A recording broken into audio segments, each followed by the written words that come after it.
নমস্কার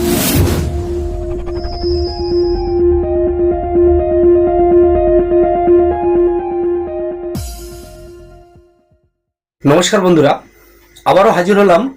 প্রচণ্ড গরম, শুধুমাত্র এই ভিডিওটি করার জন্য আপনাদের সামনে অন ক্যামেরায় আসলাম। তো আপনারা প্রত্যেকেই অবগত আছেন যে আমাদের একজন সাথী, আমাদের একজন বন্ধু আমাদের ছেড়ে চলে গেছেন, এবং সেটি আর্থিক অভাবে। কিন্তু পার্শ্ব শিক্ষকদের বিশেষ নেতৃত্ব সেটাকে মানছেন না, এবং তিনি বলছেন যে এটা কোনোভাবেই অর্থভাবে নয়, অর্থনৈতিক খুব ভালো অবস্থায় তিনি ছিলেন। যাক, সে কথা বলবো না। কিন্তু আজকের আপনারা প্রত্যেকেই জানেন 4 জুন আজকের গণনা অর্থাৎ রেজাল্ট, যেখানে তৃণমূল অর্থাৎ পার্শ্ব শিক্ষকরা এই নির্বাচন সময়টা ব্যাপক পরিমাণে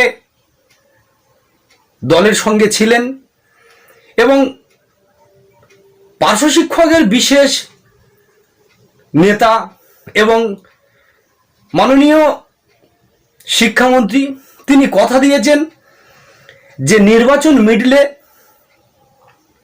পার্শ্ব শিক্ষকদের অবশ্যই করে ভালো কিছু করবেন, এবং সব কিছু ওনার অলরেডি হয়ে আছে, শুধুমাত্র ঘোষণার অপেক্ষায়। তো আপনারা বুঝতে পারছেন প্রচণ্ড গরম, কিন্তু এই যে রেজাল্ট হওয়ার পরে পূর্বের ন্যায় আবারও কি বলবে যে পার্শ্ব শিক্ষকরা আমাদেরকে ভোট দেননি। তবে সেটাই সময় বলবে, তার কারণ এখনো পর্যন্ত সেই বিশেষ নেতৃত্ব কোনো কথা বলছেন না। তবে সবটাই সময়ের ওপরে ছেড়ে দিলাম। তবে একটা কথা বলবো, এই মুহূর্তে পূর্বের মাননীয় শিক্ষামন্ত্রী যেভাবে বলে গেছেন, ধাপে ধাপে ধাপ্পাবাজি দিয়ে গেছেন পার্শ্ব শিক্ষকদের, আপনি দয়া করে ওই কাজটি করবেন না।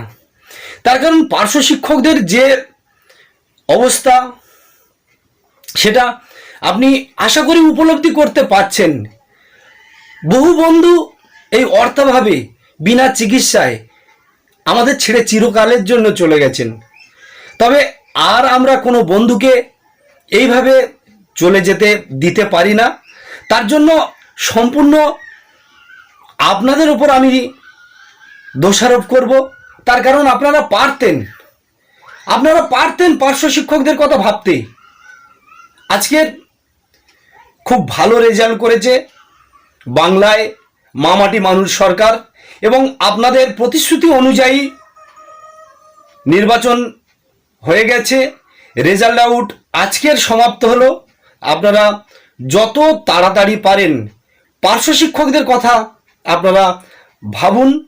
আবারও বলবো, ধাপে ধাপে ধাপ্পাবাজি কোনোভাবে দেবেন না। তার কারণ হলো পাপ কিন্তু বাপকেও ছাড়ে না। যদি এই ভিডিওটি করার জন্য আমার চ্যানেল অনেকে রিজেক্ট মারতে পারে, তবে যাই হোক, তবে এটা তো সত্য, পার্শ্ব শিক্ষকদের যে করুণ দশা, পার্শ্ব শিক্ষকরা যে পরিস্থিতিদের মধ্যে দিন কাটাচ্ছে, এটা কোনোভাবেই মিথ্যা না, এটা সম্পূর্ণভাবে সত্যি কথা।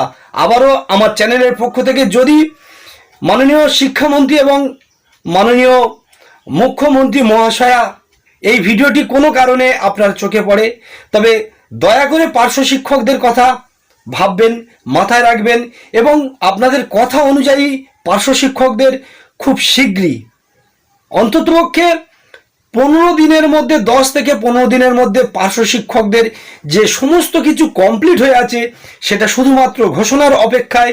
নির্বাচনের জন্য আপনারা ঘোষণা করতে পারেননি, তাহলে এইবারে পার্শ্ব শিক্ষকদের সেই ঘোষণাটা করে দেন, যাতে করে পার্শ্ব শিক্ষকরা অন্তত দুবেলা দুমুঠো খেয়ে পরে বাঁচতে পারে।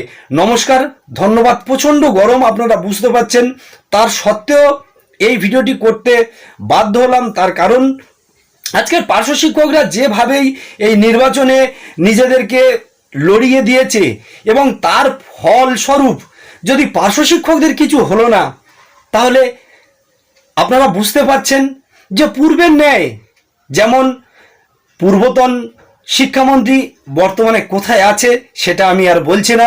আর অনুরোধ করব পার্শ্ব শিক্ষক মহান নেতৃত্ব, আপনারা পার্শ্ব শিক্ষকের কথা একটু ভাবুন। পার্শ্ব শিক্ষক কোনোভাবেই আপনি ভালো করে খোঁজ নিয়ে দেখুন, ওই পার্শ্ব শিক্ষকের আমরা দেখুন মুখ্যমন্ত্রী যে অর্থনৈতিক কথা অবস্থা রাখেন বলেন ভালো সে কথা নয়, উনি রাখেন, মোটেও উনি ভালো বারবার নয়। বলেছেন, যে ধন্যবাদ, কথা উনি দেন সে নমস্কার। কথা রাখেন। আপনারা পারলে ভিডিওটি শেয়ার করুন।